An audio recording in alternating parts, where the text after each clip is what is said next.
Okay, I'll call this section rules for finding images and formulae. I'm trying to build on this without making it too onerous, but it is a little bit onerous, this topic, because of the different combinations we've got. I think I'll just start with a few general ones, just to show you. There's mainly three things you do, but they get a bit tricky, and I'll tell you why. Often I'll just draw the lens as an object like that. It's actually a lens like that. So if this was a converging lens, we have a focal point. Now, with the lenses, you have a focal point on each side. The lenses we mainly look at with high school, their focal points are not are the same distance usually. They don't actually have to be because you've got two surfaces on a lens, but mainly in high school we'll assume that they are. Now with the mirror thing, you had the fact that you had the center of curvature, which was equal to 2f. There is an equivalent type of thing with lenses, but lenses don't have a simple arrangement like that. Okay, so you can have a similar situation with two f's out where you've got a c, but depending on the way the whole setup is utilized between the two surfaces, we don't get the same relationship with lenses. That's okay. I might talk a little bit about it later, but the main thing you need to know is it's not the same as mirrors. Remember with the mirrors also, you just had one focal point. With the lenses, we're working with two.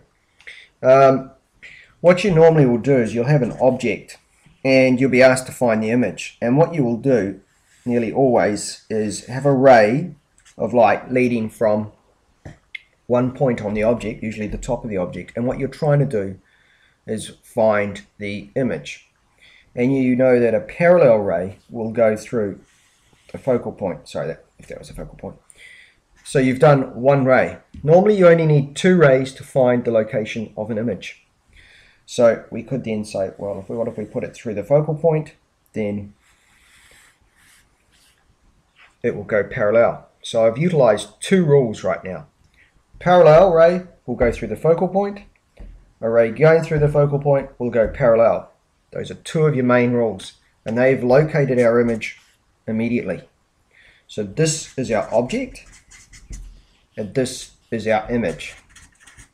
So those are the two main rules I always remember.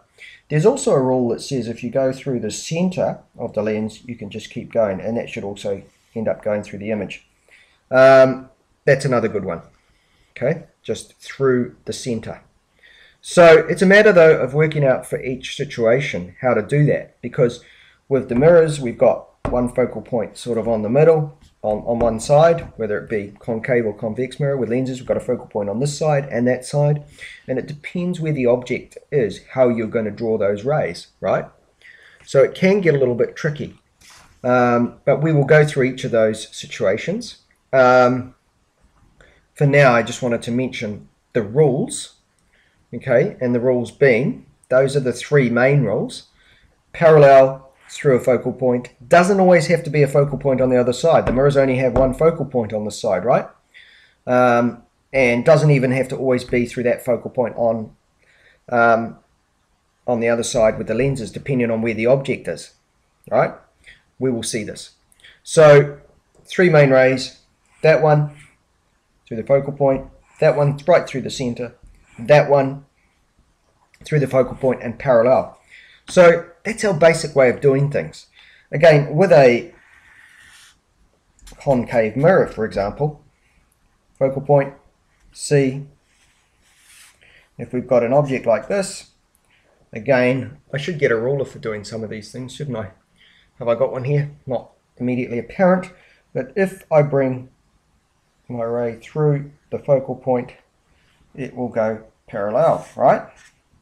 Same rule being applied. What if I make it go parallel?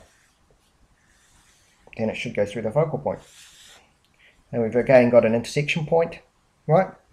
And that's our image. You can see it's magnified. Well, it looks magnified anyway. But you have to do these diagrams carefully.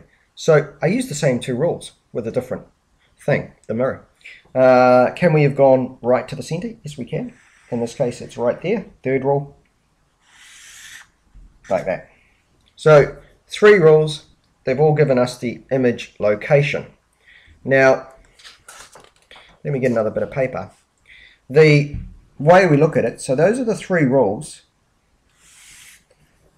If we've got a mirror or something there, this could just be a, let's just make it a lens. And we've got our focal points and our C if you like, but we've got our object. There's a few things we need to know. One is distance to object, DO. We're probably going to find our image over there, so that would be distance to image, DI. Right? We've got our focal length distance, F. What else have we got? What other things? So this is called the Descartes formula, which are the ones we mainly use. And what we have is a few different rules. And they go like this.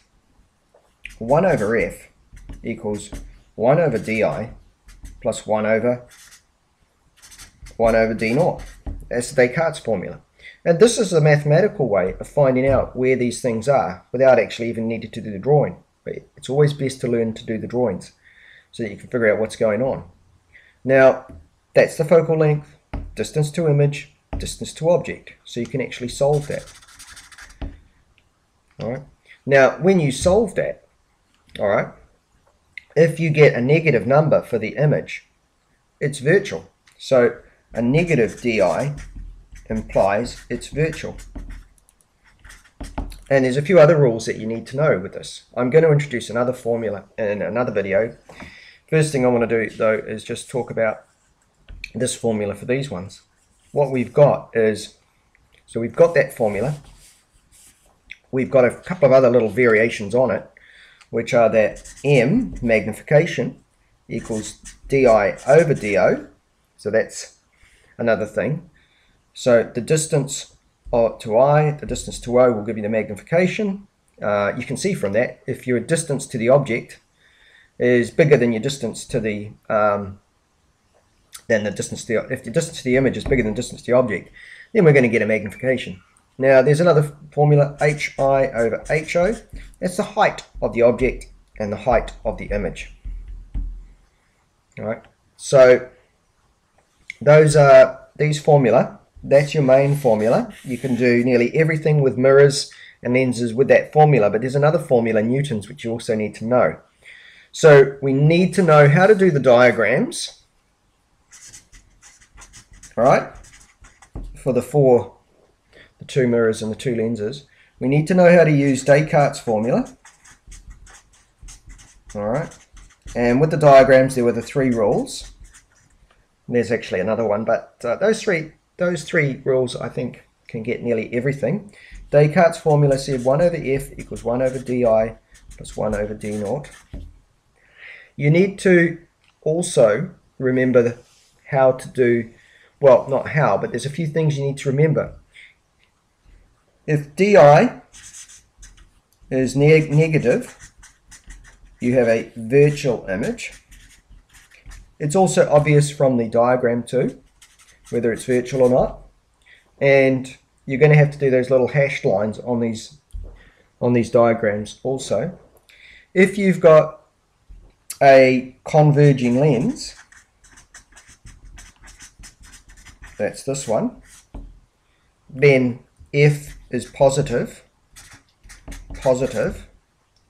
If you've got a concave mirror, then F is positive. And the last thing, if you've got a diverging lens, all right, then F is negative. And if you've got a convex mirror, then F is negative. You must put these in your formula, otherwise you will not get things working for you. Alright, I think that's enough. We've looked at the three rules for the diagram, we've looked at Descartes' formula, and we've looked at the rules for Descartes' formula with regard to F and the sign for the virtualness of the image. So that's enough for this one.